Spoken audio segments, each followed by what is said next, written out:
We met up in a bar at the Colosseum for supper.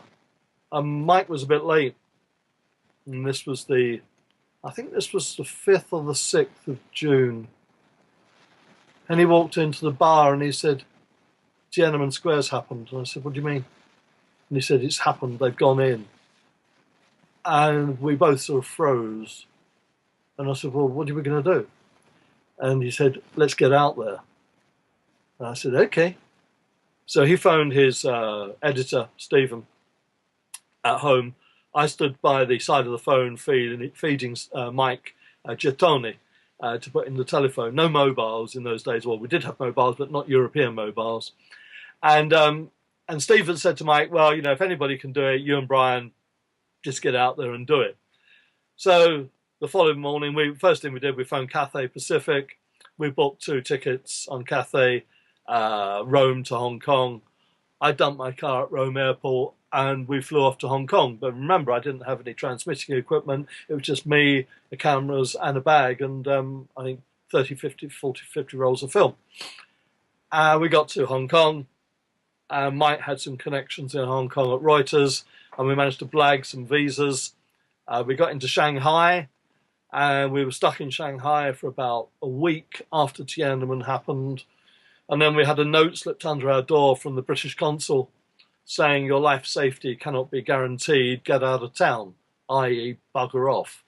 So we did, we buggered off big time and we took a train ride up to Nanking or Nanjing and we spent 2 or 3 days up there. And when we came back to Shanghai, all the foreign correspondents from the other newspapers had departed, had gone back to Hong Kong. And it was tense. I mean, when we were on the campus at the university there, all the light poles, the lampstands were all fallen over.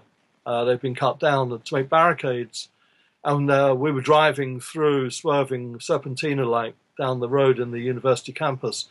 And this young lad, he slung his bike in front of us and forced us to a stop. And he got a knife out and he tried to slash the car tires.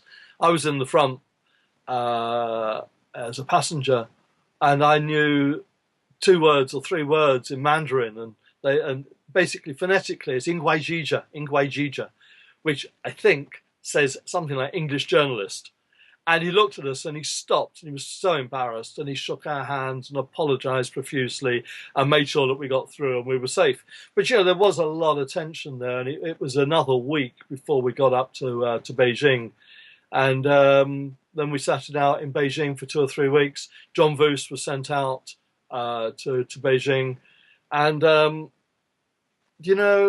was going through my material last year that I shot in China and for a book I'm producing.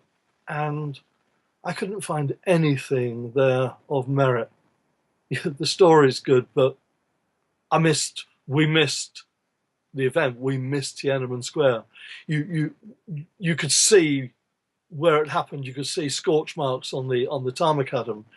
So, but I suppose the upside of it was that I walked through the Forbidden City on my own with not a soul, and that was pretty unique.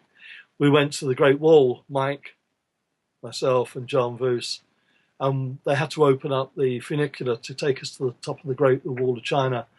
And when we came back down, they hadn't opened up their market stalls, just for us because there were no tourists. There was nobody there.